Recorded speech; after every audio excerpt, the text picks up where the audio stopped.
dans le vif du sujet. Je suis en train de traîner dans les introductions. 1 Corinthiens 13 à partir du verset 11. Et puis Galates 4 à partir de 28.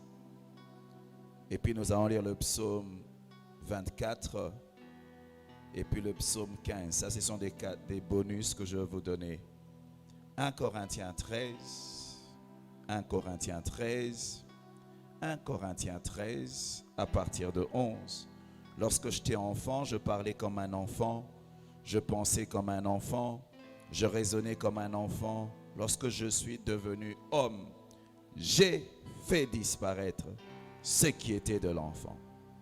Ainsi donc, frères, nous ne sommes pas redevables à la chair, pour vivre selon la chair. Si vous vivez selon la chair, vous mourrez. Mais si par l'esprit, vous faites mourir les actions du corps. Voyons, on utilise corps et chair en interchangeant. Vous vivrez. Car tous ceux qui sont conduits par l'esprit de Dieu sont fils de Dieu. Galates 28. Pour vous, frères, comme Isaac, vous êtes enfants de la promesse.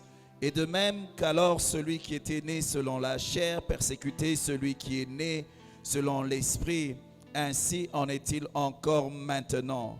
Mais que dit l'Écriture? Chasse l'esclave et son fils, car le fils de l'esclave n'héritera pas avec le fils de la femme libre.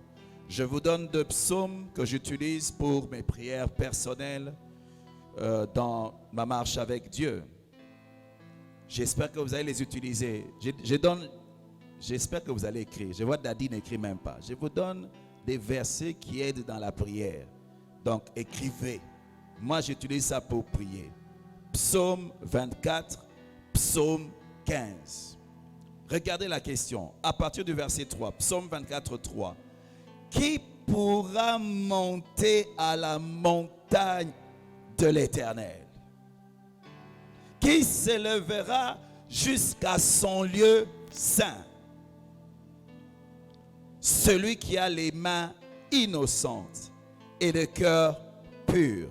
Celui qui ne livre pas son âme au mensonge et qui ne jure pas pour tromper. Il obtiendra la bénédiction de l'Éternel, la miséricorde du Dieu de ton salut. Voilà le partage de la génération qu'il invoque, de ceux qui invoquent, de ceux qui cherchent ta face, Dieu de Jacob. Écoutez maintenant le psaume 15. On a posé la question, qui montera, qui s'élèvera? Psaume 15 à partir du verset 1. Il y a une autre question. Ô Éternel, qui séjournera dans ta tente? Qui demeurera sur la montagne sainte? Je ne veux pas seulement monter, je veux demeurer. Alléluia. Je ne veux pas percer de nouvelles dimensions avec Dieu. Je veux apprendre aussi comment on demeure là. Comment on demeure? La Bible dit, celui qui marche dans l'intégrité, qui pratique la justice et qui dit la vérité selon son cœur. Il ne calomnie point avec sa langue, il ne foint point de mal à son semblable, il ne jette point l'opprobre sur son prochain, il regarde avec dédain celui qui est méprisable, mais il honore ceux qui craignent l'Éternel. Il ne se rétracte pas s'il fait un serment à son préjudice. Il n'exige point d'intérêt de son argent. Il n'accepte point de don contre l'innocent. Celui qui se conduit ainsi ne chancellera pas. Aujourd'hui, je veux continuer sur la partie de la libération de l'esprit. Vous savez, l'homme a été créé pour vivre en communion avec Dieu. Le premier besoin de l'homme, c'est la communion avec Dieu. C'est comme ça que Dieu nous a créés. Loin de Dieu, on sèche. Loin de Dieu, on vit. Loin de Dieu, on est mort spirituellement. Mais le problème, c'est quoi? À cause de ce corps, les humains ne sentent pas leurs besoins de Dieu. C'est comme si le corps étouffait les cris de l'esprit qui est « j'ai besoin de Dieu, j'ai besoin d'être en communion avec Dieu ». C'est ainsi que lorsque tu nais de nouveau, ton esprit revient à la vie. Mais tant que tu es dans ce corps, il y a comme un combat afin d'étouffer ton esprit pour qu'il ne s'exprime pas pleinement. C'est comme ça que nous parlons de la libération de l'esprit. Et que tous les pesanteurs qui empêchent notre esprit de s'élever vers Dieu, que nous puissions les enlever. La première barrière dont nous avons parlé, c'est le corps. Nous avons dit que dans le monde spirituel, il y a plusieurs niveaux. Il y a des bébés spirituels, il y a des enfants spirituels, et puis il y a des hommes spirituels, des hommes matures. Nous avons dit que les hommes qui sont conduits par les pulsions, par les besoins de leur corps, sont des bébés spirituels. Le corps te conduira au péché. Un chrétien qui vit dans le péché, c'est un bébé spirituel. C'est un bébé spirituel. Il faut qu'il grandisse. Alléluia. Et non seulement ça, nous avons dit que lorsque tu es encore sous le contrôle des pulsions, le Seigneur m'a dit de parler d'une chose. Il y a des gens, leurs ambitions, leur vision est liée par les limites de leur corps. Tu as un handicap peut-être physique, ton esprit n'est pas handicapé. J'ai aimé lorsque nous étions venus ici, lors de 10 ans de l'ONG, le geste. J'ai aimé une dame qui était venue, qui était passée devant. Elle est sourde, muette. Elle a commencé à se présenter. Elle a dit, je m'appelle, j'ai oublié son nom. Je lui donne un nom. Je m'appelle Jeannette. Je travaille à tel endroit. J'ai tel poste à tel endroit. Je suis mariée. Et puis à la fin, elle dit, je suis sourde, muette. Ça veut dire quoi? Elle ne limite pas sa vie à la limite de son corps. Parce qu'en elle, elle est plus grande que son corps. Alléluia.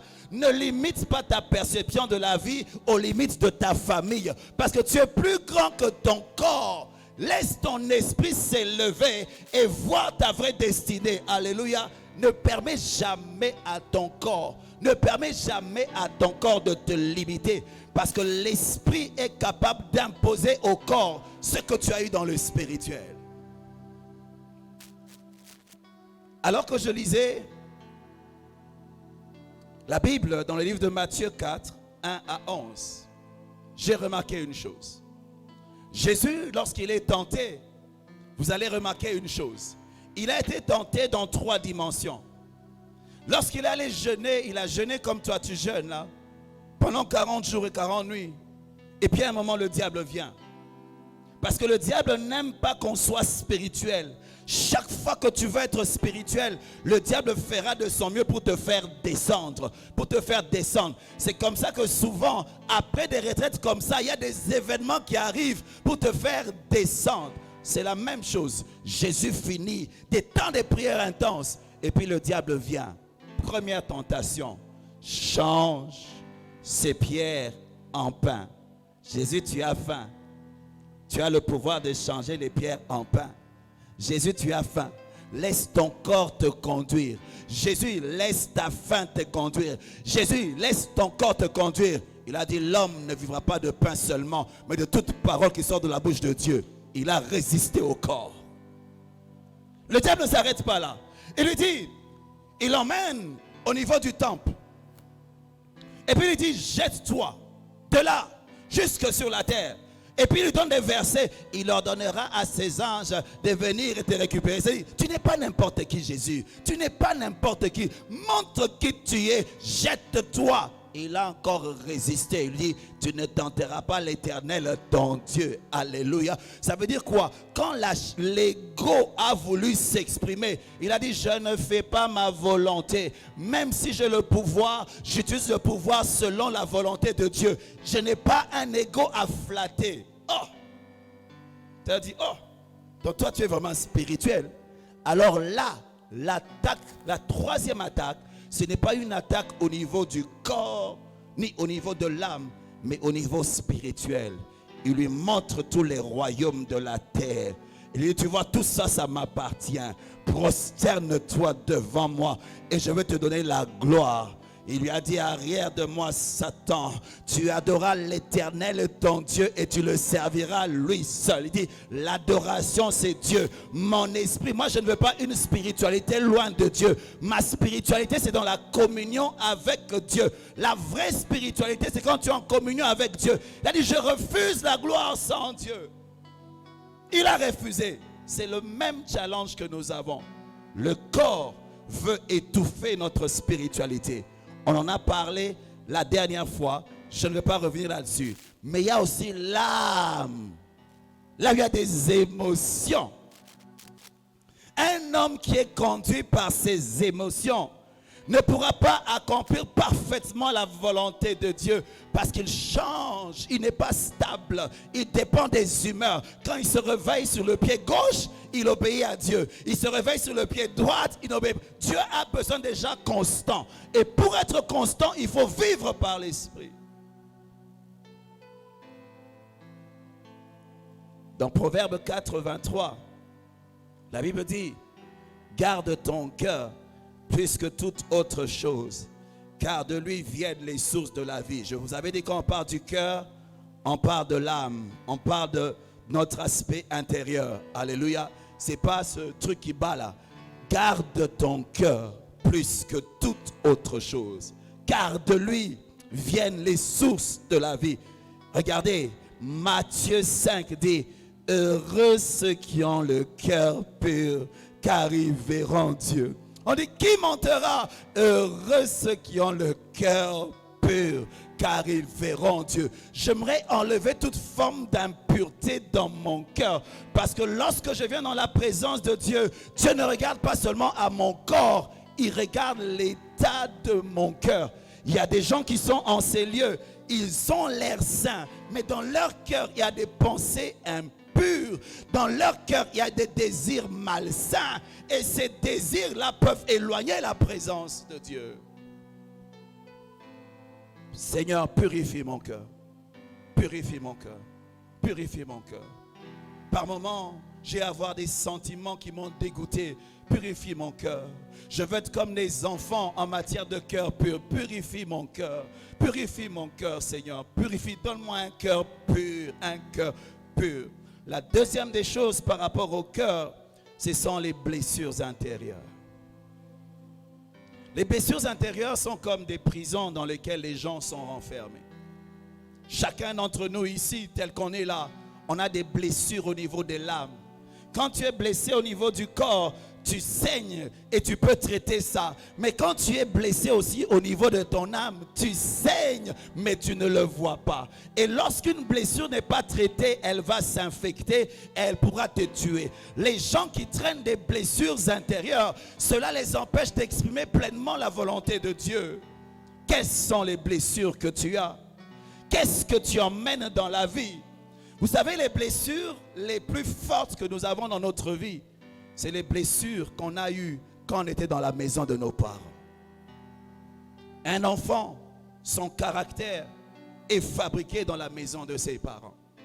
Et la manière dont tu es traité par tes parents déterminera le genre de personne que tu seras. Alléluia. Si tu as grandi en train d'être rejeté, en train de subir des injustices, on aimait peut-être ta petite soeur, mais toi, on ne t'aimait pas. Tu grandis avec une colère. Ta mère t'insultait, elle t'insultait, elle t'insultait, elle t'insultait, elle t'insultait. Ton père disait que tu es un vaurien. Tu grandis avec un handicap, mais que les gens ne voient pas. Mais un jour, Dieu te bénit, tu as de l'argent, tu as du mal à aider tes parents. On ne comprend pas. Les gens regardent ta fortune, ils regardent tes parents, ils ne comprennent pas. Comment cet enfant n'aide pas ses parents? Il a des blessures dans son cœur. On lui avait dit qu'il n'allait jamais réussir, mais voilà qu'il a réussi. Il a des blessures dans son cœur.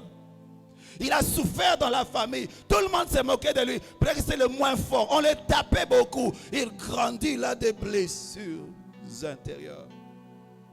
Des injustices.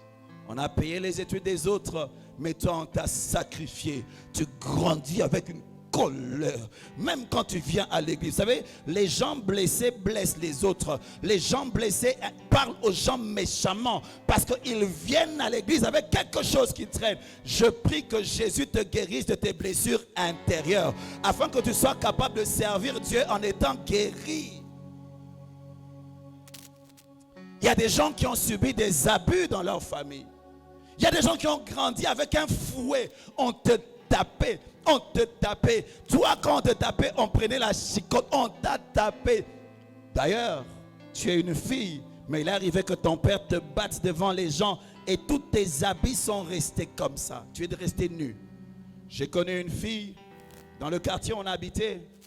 Il y avait une famille pas très loin de là où on habitait. La maman, elle avait des jolies filles. Ces filles vraiment étaient jolies. Mais l'une d'entre elles était devenue prostituée de luxe. Tu vas chez eux, belle maison, ils ont les moyens.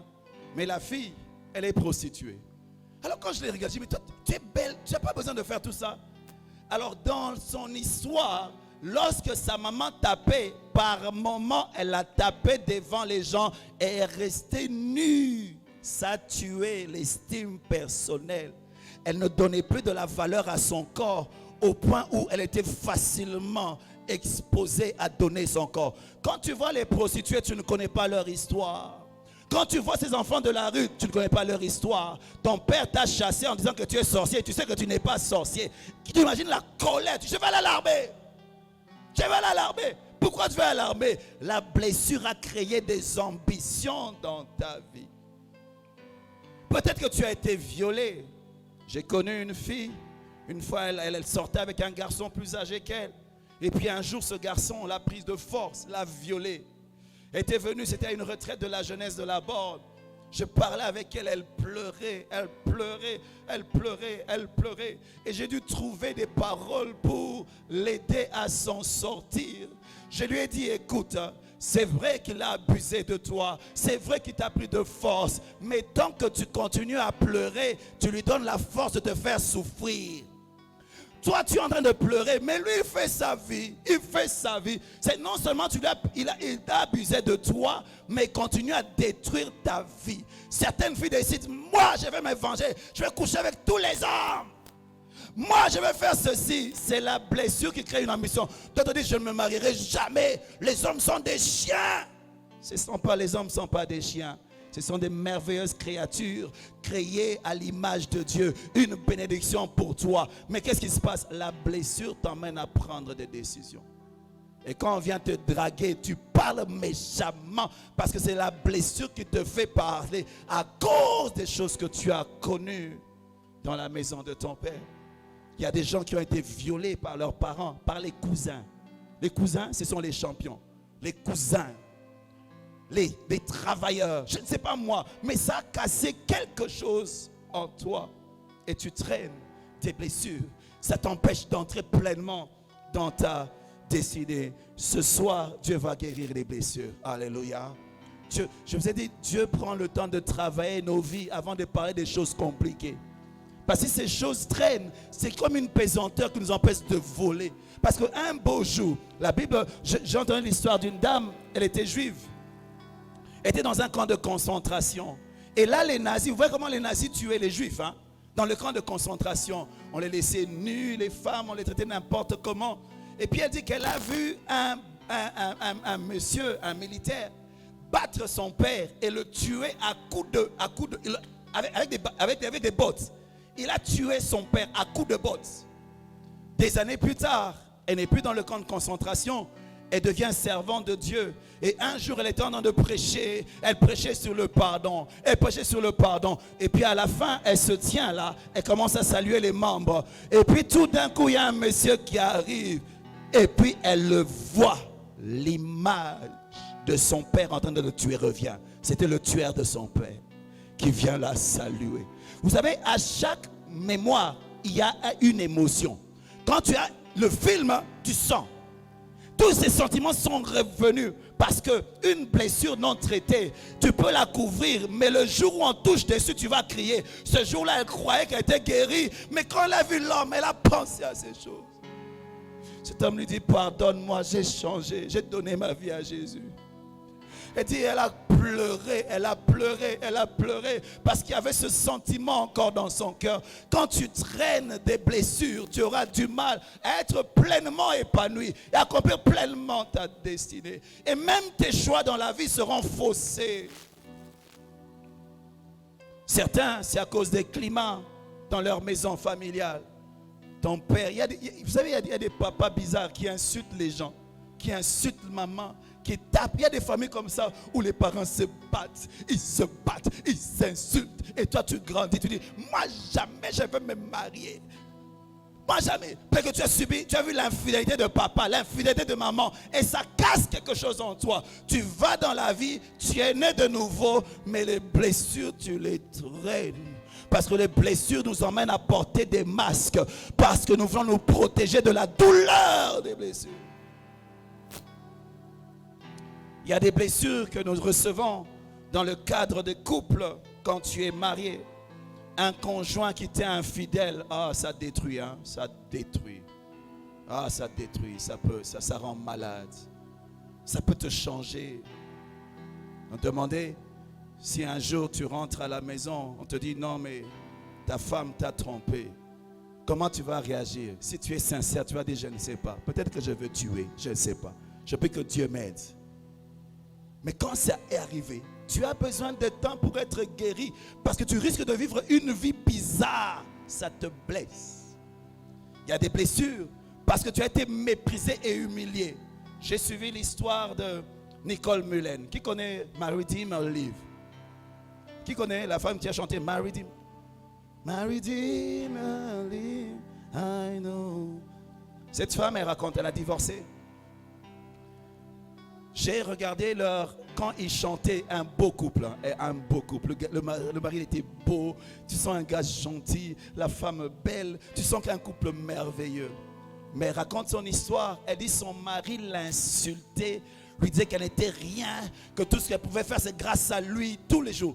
Elle était grande de respecter, mais quand elle rentrait à la maison, son mari l'écrasait, et puis son mari la battait. Mais comme elle a été éduquée qu'on ne divorce pas, elle dit qu'il y a un jour, elle a prié, elle a dit Dieu, je ne veux pas me réveiller, tue-moi. Elle a dit plusieurs fois j'ai pensé au suicide, mais je n'avais pas la force de me suicider parce que je suis un enfant de Dieu. J'ai dit à Dieu, tue-moi, mais comme je me réveillais encore. Et puis un jour, je crois qu'elle était à la cuisine, son mari est venu encore, il l'a insulté, il l'a tapé.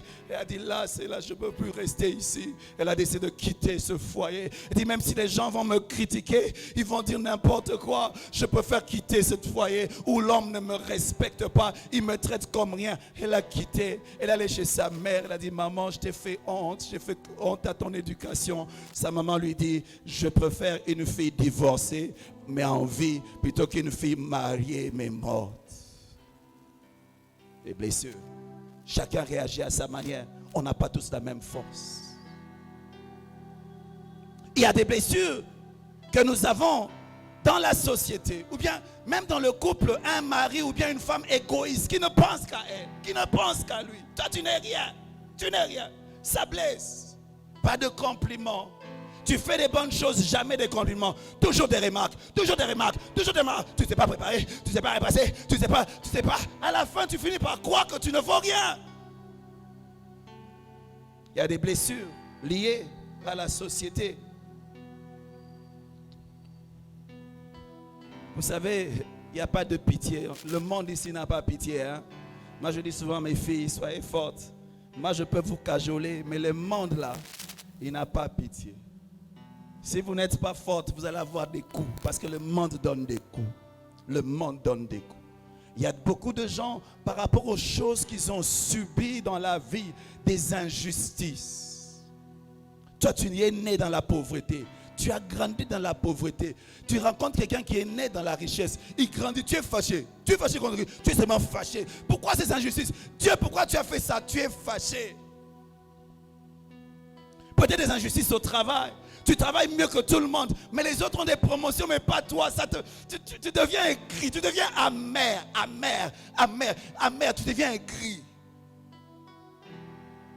Tu vois les autres se marient, Dieu les bénit, mais toi c'est compliqué. Tu commences à être jaloux. Et puis des fois, le cœur ne demande même pas la permission. Il devient jaloux de lui-même. Je dis, il devient jaloux de lui-même. C'est de lui-même. Et quand les amis remarquent que tu es devenu jaloux, ils ne te parlent plus de ce qui leur est arrivé dans la vie. Parce que la blessure a commencé à te changer. On n'a pas osé, souvent on dit que les gens qui ont de l'argent fuient les autres. Non. Souvent ils sont obligés de fuir parce que les autres ne supportent pas leur bénédiction. leur cœur devient mauvais, ils se sentent en danger. Ils préfèrent être avec les gens de leur niveau, là où il n'y a pas de jalousie. Je prie que Dieu te guérisse de la jalousie. Que tu sois capable de célébrer la bénédiction des autres en attendant ta bénédiction. Trahison dans la vie. Trahison, ingratitude, abus de confiance, ces choses blessent. Ça blesse. Ça blesse. Des humiliations que tu as eues dans la vie, les rejets que tu as eus, ça blesse. J'aimerais que ce soir, tu te regardes. Vous savez, quand tu es blessé, hein, c'est comme une fille qui a une cicatrice sur le visage. Quand elle se mire, elle ne voudra pas regarder là-bas. Tu préfères couvrir avec des... Tu mets des fonds de teint. Mais Dieu dit aujourd'hui, enlève le fond de teint. Regarde ta blessure. Parce que lorsqu'on veut traiter une blessure, par moment, il faut gratter ce qu'il y a au-dessus. Ça va faire mal, mais c'est le secret pour être guéri. Enlève le masque là. Tu joues au dur parce que tu es faible à l'intérieur. Enlève le masque. Dis à Dieu, je suis blessé. Je traîne des blessures dans ma vie. Guéris-moi. Parce que si tu n'es pas guéri, tu auras du mal à être utilisé par Dieu. Guéris-moi, Seigneur. Guéris-moi, oh Dieu. Je suis incapable de me guérir moi-même, mais je viens vers toi. Guéris-moi. Je ne veux pas que ma source soit polluée, parce que si mon cœur est pollué par le poison des blessures intérieures, je ne pourrai pas bénir le peuple, parce que ce que tu mettras en moi sera pollué. Il y a des prédications d'hommes blessés. Il y a des pasteurs, quand ils prêchent sur le mariage, tu dis, ce type-là, il a des problèmes dans la vie. Passez. Eh, problème, moi, sinon, salon, nini. Ah, mi bali. Maman, ça mo bali na yo. Ça te mi bali, ne généralise pas. Que Dieu nous guérisse. Alléluia. Il y a un des musiciens que je vois des fois ici. Le type, la manière dont il joue avec les filles, il ne respecte pas les filles. Je me dis, sûrement quand il grandissait, peut-être que les filles ne l'aimaient pas. Peut-être qu'on l'insultait trop. Tu es vilain, tu es vilain, tu es vilain. Et puis tout d'un coup, il a l'argent. Il utilise son argent maintenant pour se venger. Les filles là sont innocentes. Celles qui t'ont blessé, elles sont peut-être déjà vieilles et mortes. Mais tu fais subir aux gens féminins tes blessures d'enfance. Ce que beaucoup de gens font quand ils ont de l'argent, n'est-ce pas? Ils utilisent cela pour se venger des blessures. Je prie que toi tu ne te venges pas, mais que tu demandes à Dieu de te guérir comme Joseph, alors que ses frères l'avaient trahi, alors que ses frères l'avaient jeté en prison. Mais lorsqu'ils l'ont rencontré, il avait le pouvoir de se venger. Mais il leur dit, c'est Dieu qui était au contrôle de toutes choses. Il leur dit, j'ai été guéri, je n'ai pas mal, je n'ai pas mal, je n'ai pas mal, je n'ai pas mal. Lorsque nous traversons le feu, il est important que nous ne puissions pas être consumés, mais pas seulement ne pas être consumé, mais ne pas avoir l'odeur de la fumée. Pas avoir l'odeur de la fumée. J'ai traversé, mais ça n'a pas réussi à m'avoir. Je suis venu dire à quelqu'un, tu as décidé d'haïr quelqu'un dans ton cœur. Libère ton corps. Parce que la Bible dit, si vous ne pardonnez pas aux autres, Dieu ne va pas vous pardonner. Or, si Dieu ne te pardonne pas, tu sers Dieu sous un ciel fermé. C'est comme ça que les faveurs de Dieu ne descendent pas dans ta vie. Parce que simplement, tu as retenu quelqu'un dans ton corps. Tu le hais et puis Dieu te bloque. Libère-le. Libère-le. Tu es toi-même dans la prison. Dans cette prison, tu as les souvenirs. Mais la personne qui t'a fait du mal continue à vivre. Libère-toi toi-même. J'ai dit libère-toi toi-même. On dit qu'un homme qui ne pardonne pas, c'est comme quelqu'un qui prend le poison, mais qui espère que l'autre va mourir. C'est toi qui vas mourir. Imaginez les gens qui disent que ils cherchent l'argent, ils se battent, mais leur motivation sont des blessures. Et puis un jour Dieu les bénit, il décide d'aller dans le quartier où on avait joué avec lui. Tous ses amis sont morts. Là, il ne va même pas se réjouir de sa bénédiction parce qu'il n'y a personne sur laquelle il peut se venger. Sois libéré de ton passé. Sois libéré de ton passé. Sois libéré de ton passé. Pardonne. Enlève la haine. La haine empêche l'Esprit de Dieu d'être à l'aise. L'Esprit de Dieu n'est pas à l'aise dans la haine. Il n'est pas à l'aise dans l'amertume. Il n'est pas à l'aise dans le manque de pardon. Il n'est pas à l'aise. Libère ton esprit de cette âme qui est blessée. Libère ton esprit. Libère ton esprit. Il y a un autre type de poison que je vois, c'est la convoitise. Dans 1 Jean 2, la Bible dit ceci. Tout ce qui est dans le monde, la convoitise de la chair, la convoitise des yeux et l'orgueil de la vie ne vient point du Père, mais vient du monde. Je prie que ton cœur soit libéré de la convoitise. Apprends à être heureux avec le peu que tu as. Je me souviens une fois, j'étais allé voir un de mes chefs quand je travaillais dans une entreprise. Alors il avait un vieux téléphone. Je lui ai dit, mais chef, toi tu devrais avoir un téléphone. Il dit, biloko ya technologie ezaka na suka te. Oyo ebimi, mususu ebimi. Oyo ebimi, okolemba te. Je préfère me contenter. Tant que ça marche, je l'utilise. Je veux que quelqu'un gère ses envies. La convoitise tue les gens. Ça tue. Même dans les choses de Dieu, il y a la convoitise. Dieu utilise l'autre plus que toi. Dans ton cœur, tu sens de la convoitise. C'est un poison. C'est un poison. Tu veux être à sa place. Tu veux que ce soit toi. C'est la convoitise. L'autre, Dieu le bénit avec une nouvelle chose. Toi, tu veux que ce soit à toi. Tu vas voir la maison de quelqu'un. Oh, tu perds la paix. Dieu vient de te donner une maison. Tu bénis Dieu. Tu es content. Mais le jour où tu vas visiter ton frère, tu perds la paix parce que sa maison est plus belle que la tienne. Tu es malade. Tu vas aller comme ça jusqu'où? Ton cœur est malade. Tu as besoin d'être guéri de la convoitise des yeux, l'orgueil de la vie. Il y a une autre chose que j'ai vue comme poison, c'est l'amour de l'argent. Et là, c'est l'un des poisons qui est en train de tuer les chrétiens ces jours-ci. Alors que je préparais ce temps de prière et ces enseignements, le Seigneur me disait, je veux que mon peuple devienne spirituel. Maintenant, vous faites des séminaires pour dire aux gens comment prospérer, avoir l'argent, comment avoir les mariages, comment être épanoui, comment. Vous parlez trop de la terre. Mon peuple est devenu terrestre et la terre est en train de les alourdir. Ils ont du mal à entrer dans les choses de l'esprit. Quand ils viennent à l'église, ils attendent seulement qu'on leur parle de la terre, de la terre. Vous faites des séminaires sur la terre, la terre, la terre. Vous faites des actions sur le corps, guérison du corps, c'est le corps. Ton cœur peut être guéri, mais tu vas en enfer.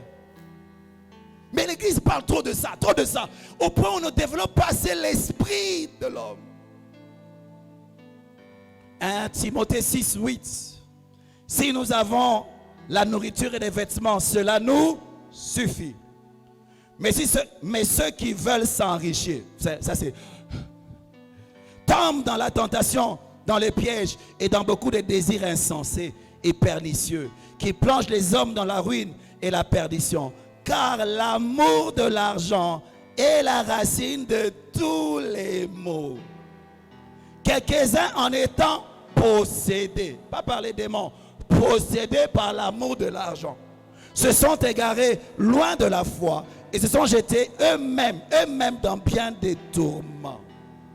L'argent est utile, l'argent est nécessaire, on en a besoin. Mais la place de l'argent, c'est dans la poche, mais pas dans le cœur. Alléluia. Tu peux en avoir beaucoup. Moi, j'ai rencontré des gens très aisés, mais qui ne sont pas attachés à l'argent. Mais j'ai rencontré des gens très pauvres, mais qui sont attachés à l'argent. Apparemment, les pauvres même aiment plus l'argent que les riches.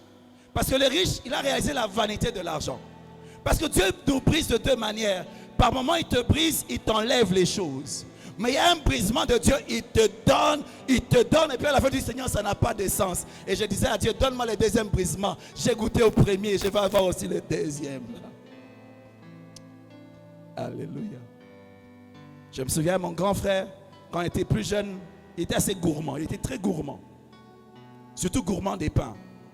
Alors, quand on amenait du pain, lui, il pouvait le mettre dans sa bouche. Oh. Alors, on avait décidé de le punir.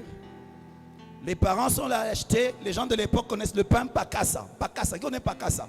C'est des gros points de Bekatef. Quand tu manges ça, ça te bloque. Alors on lui a mis ça sur la table. Il a commencé sa gourmandise. Et puis à moi, ça l'a bloqué. Il a commencé à dire, je vais quitter la terre. On lui a dit, tu vas finir. Il a commencé à pleurer. Il a été délivré. Non, pas parce qu'on lui a donné, on a refusé de donner du pain. On lui a donné en abondance au point où il a été délivré de la gloutonnerie. Alléluia. L'amour de l'argent. L'amour de l'argent. Tu dors, tu ne dors pas. Ton cerveau se ment. Tu ne dors pas. 5 heures du matin. Les autres prient, mais toi tu réfléchis. D'autres vont dans les rêveries. Ils vont aux États-Unis, ils visitent la maison de Kardashian, et puis ils rentrent encore chez Beyoncé, et puis ils vont chez Bill Gates, ils deviennent son fils, on l'adopte là-bas, et puis ils reviennent. Tu vis dans un monde imaginaire. Sors de la prison de ton imagination et travaille pour atteindre ta destinée. Tu as besoin d'être libéré de tes rêves. Et puis vous savez, des rêves comme ça, on les appelle rêveries. C'est des rêves que tu contrôles. Quand tu finis, tu mets pause. Et puis tu dis, je vais encore revenir. Ces gens-là dorment même pendant les jours. Quand il dort, son corps est avec vous. Mais son esprit est allé dans sa maison en France. Il y a des gens qui ont visité tous les continents du monde dans les rêves. Moi, je ne vais pas être un sorcier. Je vais visiter ces continents-là avec mon corps. Avec mon corps. Arrête ta sorcellerie, mon frère. Réveille-toi. Réveille-toi et travaille. L'amour de l'argent. L'amour de l'argent. Vous savez, quand tu es possédé par l'amour de l'argent, c'est bien de posséder l'argent, mais il ne faut pas être possédé par l'argent. J'ai remarqué une chose. Quand tu es possédé par l'argent est neutre. Quand l'argent est dans ta poche, il est neutre. C'est un bon serviteur. Oh, l'argent, c'est un bon serviteur. Mais quand l'argent va à ton cœur, il devient ton Dieu. On l'appelle maman. Et la Bible dit, nul ne peut servir deux maîtres. Tu ne peux pas servir Dieu et maman. Quand tu as l'amour de l'argent dans ton cœur, je t'assure, tu ne pourras plus plaire à Dieu. Si tu es serviteur de Dieu, tu vas prêcher pour l'argent. Combien d'hommes de Dieu ont été détruits pour l'argent? Les serviteurs de Dieu, Géasi. L'homme de Dieu, Élie, fait des prodiges. Il guérit Naaman.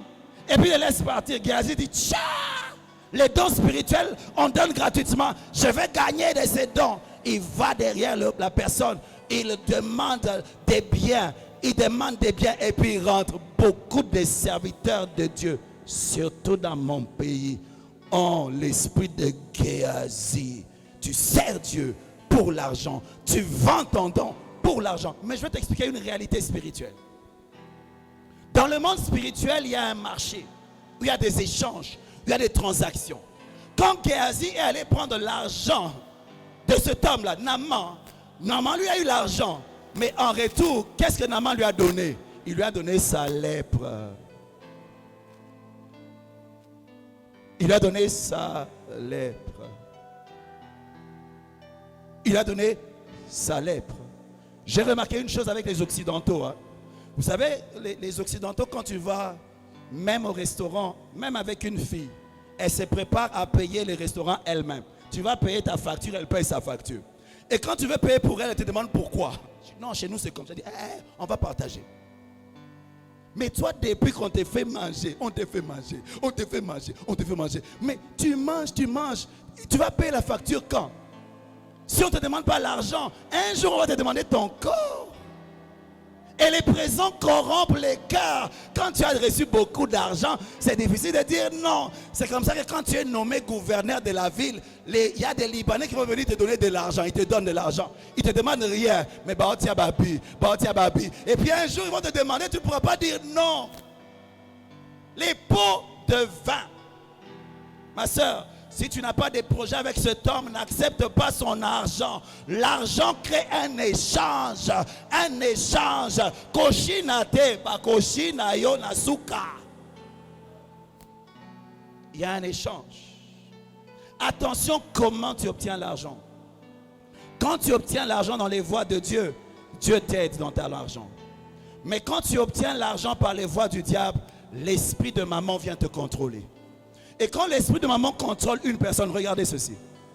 Vous savez, un homme qui est riche pour Dieu, waouh, vous le sentez. Mais un homme qui est riche par maman, c'est comme les gens qui touchent au fétiche. C'est ça qu'il est riche, mazo kabate. Il peut bouffer son argent devant toi. Toi, tu vas te prendre des minervols, mais on peut sauter. J'ai un ami qui vivait dans la maison du numéro 1 de Rose-Croix. Ce type-là avait des sous. Mais mon ami, là, des fois, il était fauché, mais la personne avait des liasses, des dollars, en train de lui montrer ce que son Dieu a fait pour lui. Mais il ne donne pas. Mon frère, toi, tu as l'argent, comment tu n'es pas généreux? Et ça me bon ensemble, ça me ici. Parce qu'Abraham était riche pour être une source de bénédiction. Alléluia.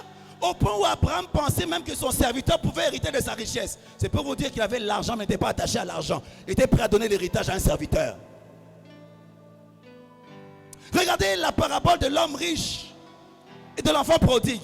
L'enfant prodigue est loin, mais il rêve d'être serviteur chez son père. Parce qu'un serviteur d'un DG doit être différent d'un serviteur d'une simple personne moins gradée. Parce que les gens doivent rêver de travailler pour toi.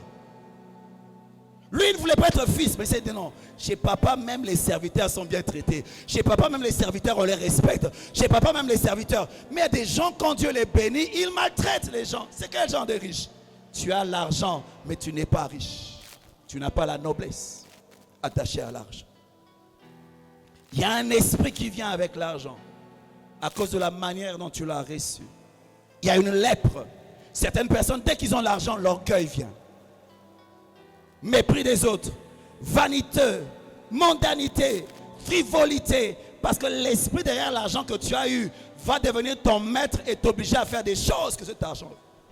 Je préfère rester sans argent mais libre plutôt que d'avoir de l'argent et être esclave. Pasteur Aimé, tu sais, les pasteurs, il y a une tentation qu'on leur donne. C'est dans le monde maintenant. Quand l'église a la phase comme ça d'acheter la parcelle et de construire, il y a des gens qui viennent. Ils peuvent venir avec 1 million. Je vais acheter pour toi, je veux construire. Ils t'aident. Mais un jour, ils viennent, ils demandent la facture. Ils te disent maintenant, arrête de prêcher au nom de Jésus, prêche au nom de Yehoshua HaMashiach. Parce que tu as reçu, tu es obligé de payer. Ils emmènent des choses petit à petit. Il y a même des politiciens qui emmènent l'argent, qui donnent à l'église. Maintenant, ce sera les élections. Ils vont dire, non, je vais venir à l'église, donnez-moi seulement 2 minutes, je vais parler. Il dit, votez pour moi, parce que tu as mangé. Et je vous assure, beaucoup de nos pères spirituels, les églises sont tombées à cause de ça. On s'en souvient. Beaucoup de pasteurs ont dit, votez tel. Et après, ils ont eu un déclin spirituel. Parce que quand tu manges l'argent, lui, il mange quoi? Le diable envie quelque chose que tu ne vois pas, quelque chose de glorieux. Le diable réalise la valeur de ce que tu as, ton onction, ton impact. Il peut te donner des millions pour acheter ça. Ce que toi tu as eu au prix des genoux, au prix des jeûnes, au prix de sacrifices. Mais l'argent te le vole. Attention. Attention. Tu as l'argent mais tu es radin. Tu as l'avarice, automne d'Akati. Que Dieu nous aide. Dis que Dieu m'aide, que Dieu m'aide, que Dieu m'aide, que Dieu m'aide. L'amour de l'argent crée une lourdeur dans les choses de Dieu. Ah, je te dis, ça crée une lourdeur.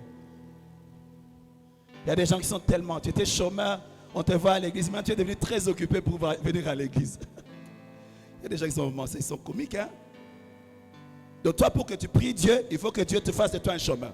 Tu ne sais pas organiser ton temps pour donner à Dieu sa place et au travail sa place. C'est Dieu qui est ta source. Alléluia. Il doit sentir. L'argent ne peut pas nous séparer de Dieu. Ça ne peut pas. Parce que ça vient de lui. Ça vient de lui. Sinon il sera jaloux. Luc 21, 34. Prenez garde à vous-même de craindre que vos cœurs ne s'apaisantissent par les excès du manger et du boire et par les soucis de la vie. Et que ce jour ne vienne sur vous à l'improviste. Excès du manger et du boire, souci de la vie. La Bible raconte l'histoire d'un jeune homme riche. Jésus vient vers Jésus. Il dit, Jésus, je te sers. Je respecte la loi.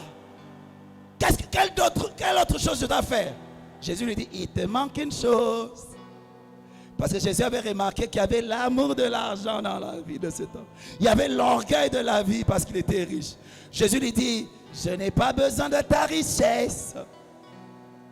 Prends tout ce que tu as, vends, va donner aux pauvres et suis-moi. La Bible dit qu'il avait beaucoup de biens. Il a dit, oh, je préfère pas. Le prix à payer est trop difficile. Je veux pas. Je vous ai raconté mon histoire. Je travaillais dans une entreprise À un moment, les amis avaient décidé de faire une grève, des marches pour qu'on augmente le salaire. Moi, je leur ai dit, je ne vais pas marcher avec vous, battez-vous seul. Je dis, pourquoi? Je dis, bon, si j'ai un salaire trop gros, les jours où tu vas me demander de laisser ce travail pour aller dans le ministère à temps plein, ça sera difficile. Je préfère avoir mon petit salaire là, ça sera facile à laisser. Parce que je savais que quand tu as des gros salaires, là, c'est difficile. J'ai dit non, non, non, moi je préfère, comme ça c'est facile de quitter ça. Tu gagnes 10 000 $, laisse tout. Viens servir Dieu à plainte du Seigneur. 10 000 $. 10 000 $. 10 000 $. 10 000 $. 10 000 $. Tu vois, tu gagnes 100 $. Je dis laisse tout sur moi. Tu viens seulement directement, tu viens. Tu viens. Est-ce que vous comprenez? Je dis Seigneur, l'amour va me bloquer. Comme je connais ma destinée, avançons seulement avec toi. Il était trop riche, il a eu du mal. Mais Pierre était chef d'entreprise, il a abandonné son entreprise pour suivre Jésus. Alléluia. Mais lui, il a refusé d'être apôtre, il a préféré être riche. Dans la Bible, il n'y a pas son nom. Mais dans la Bible, il y a le nom de Pierre. Et même dans l'éternité, les colonnes de la cité de Dieu auront le nom de Pierre, des apôtres. Parce qu'il a abandonné la pêche pour suivre Jésus. Il a accepté sa destinée d'apôtre. Riche, mon voisin à Combo. C'est comme les riches avec Lazare. Un riche sans combo. Jésus n'est pas impressionné par l'argent. Il ne voit que ce qu'on fait spirituellement. Alors, tu vas te délivrer de maman. Apprends à avoir de la libéralité. Investis dans les choses de Dieu.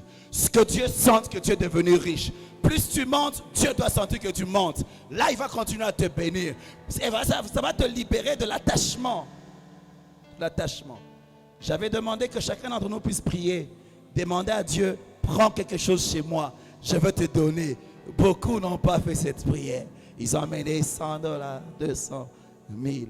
Parce qu'ils ont eu peur que Dieu prenne la voiture ou bien la maison.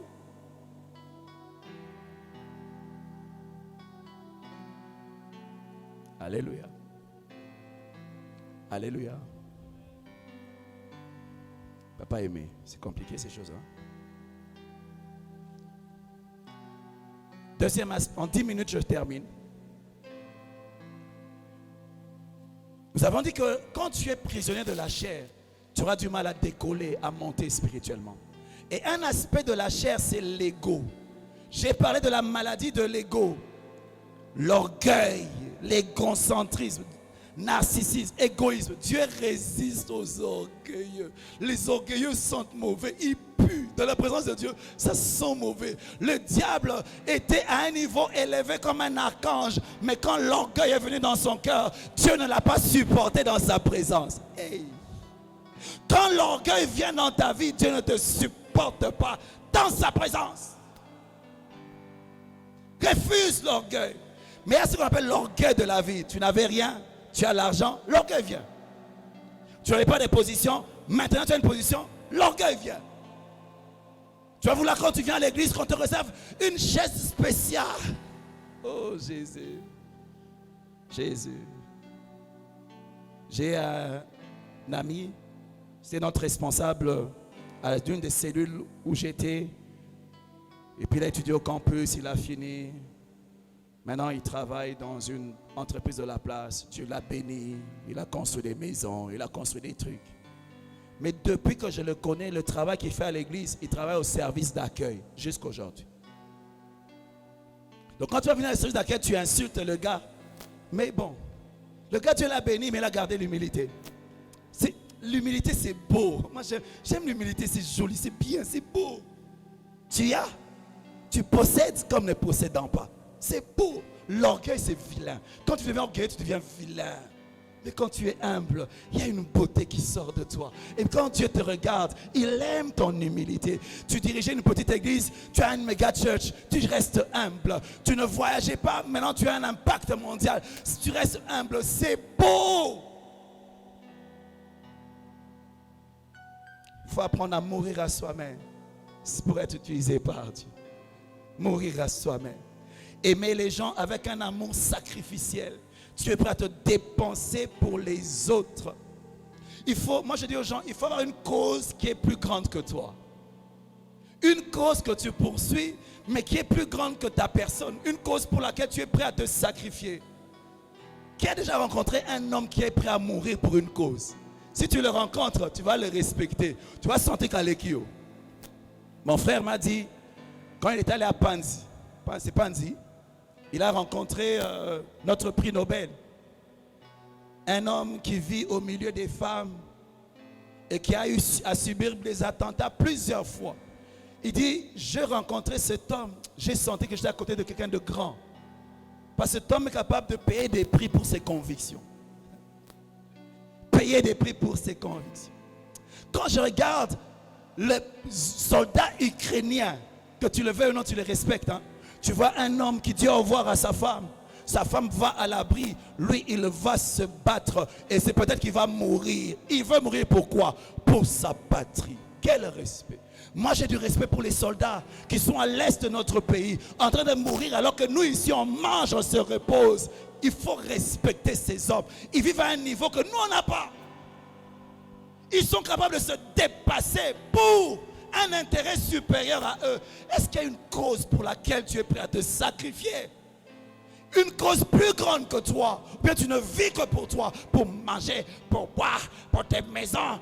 Regardez Ben Laden, un milliardaire qui a sacrifié sa vie des milliardaires. Il vivait caché à cause de la cause qu'il avait. Mais nous, chrétiens, à cause de la cause de l'évangile, on est incapable de se sacrifier. Parce que la cause de l'évangile n'est pas plus grande que nous. On est charnel et terrestre. C'est comme ça que Jésus a dit, ne soyez pas pressés de me servir. Attendez la puissance venant d'en haut qui va faire de vous des martyrs. L'Esprit de Dieu ne nous aide pas seulement à parler en langue, elle nous permet de mourir pour la cause de l'évangile. Car seuls les hommes qui sont prêts à se sacrifier pour l'évangile peuvent bouger le monde.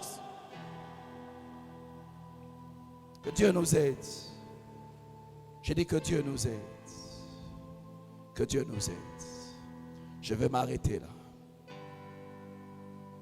Tu as besoin que Dieu te délivre de ton âme, des blessures qu'il y a dans ton cœur, des sentiments indignes, parce que tu veux être un homme spirituel. Je ne sais pas quelle prière tu vas faire à Dieu.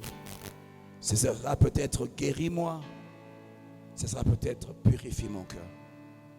Ce sera peut-être, Seigneur, délivre-moi de la convoitise, délivre-moi du pouvoir de maman, délivre-moi. Donne-moi une cause supérieure. Et on parle des gens comme la mère Teresa, des gens qui ont vécu à un autre niveau. Ils avaient une cause pour laquelle ils étaient prêts à se sacrifier. J'ai dit pendant ce temps, nous parlerons des choses spirituelles qui vont nous aider à grandir. Afin de quitter le niveau du lait, où il y a seulement nous, mais on passe à un niveau où il y a des choses qui nous dépassent, supérieures. Quelqu'un va prier. Je ne sais pas ce que tu vas demander à Dieu, mais commence à prier. Dis à Dieu, délivre-moi de la chair. Je suis comme les disciples de Jésus qui se battaient pour savoir qui était le plus grand, qui se battaient pour être à gauche et à droite du leader. Délivre-moi de la chair. Je suis comme les disciples de Jésus qui se souciaient de ses intérêts. Seigneur, j'ai fait des sacrifices. Donne-moi. Aide-moi à voir au-delà de la terre, à voir l'éternité. Je suis comme les disciples de Jésus qui ne se réjouissent que de l'onction pour faire tomber les gens, chasser les démons, mais qui ne réalisent pas la valeur d'être enfant de Dieu. Élève mes valeurs. Fais de moi un homme spirituel. Je suis comme les disciples de Jésus qui demandent que le feu tombe sur mes ennemis. Alors que Jésus a dit, vous ne savez pas ce que vous demandez. Aide-moi, Seigneur. Aide-moi à être spirituel. Aide-moi à être spirituel. Tu pries pour ta vie. Tu pries pour ta vie. Tu pries pour ta vie. Le Seigneur est en train de faire un travail au milieu de nous. Et en train de nous débarrasser des choses qui nous empêche de voler, qui nous empêche de monter. Quelqu'un doit pardonner ce soir, parce que tant que tu ne pardonnes pas, tu ne peux pas percer. Quelqu'un doit pardonner ce soir. Quelqu'un doit décider ce soir. Quelqu'un doit dire à Dieu, guéris mon cœur, guéris mon cœur, guéris mon cœur, guéris mon cœur, guéris mon cœur, guéris mon cœur. Je suis trop attaché à l'argent. Je n'ai pas le temps pour autre chose. Je suis trop attaché à l'argent, trop attaché à l'argent. Je vis pour l'argent. Je me réveille pour l'argent. Je ne vais évaluer les choses qu'en fonction de ce que ça peut me rapporter financièrement. Seigneur, je suis un homme spirituel. Aide-moi à réaliser les valeurs spirituelles, qu'elle ait plus de valeur que les choses de la terre. Parce que tout ce qui est de la terre est condamné à disparaître. Mais ce qui est spirituel reste éternellement. Aide-moi à réaliser les valeurs comme un homme spirituel, pas un homme charnel. L'homme charnel évalue les choses de la terre avec une grande admiration.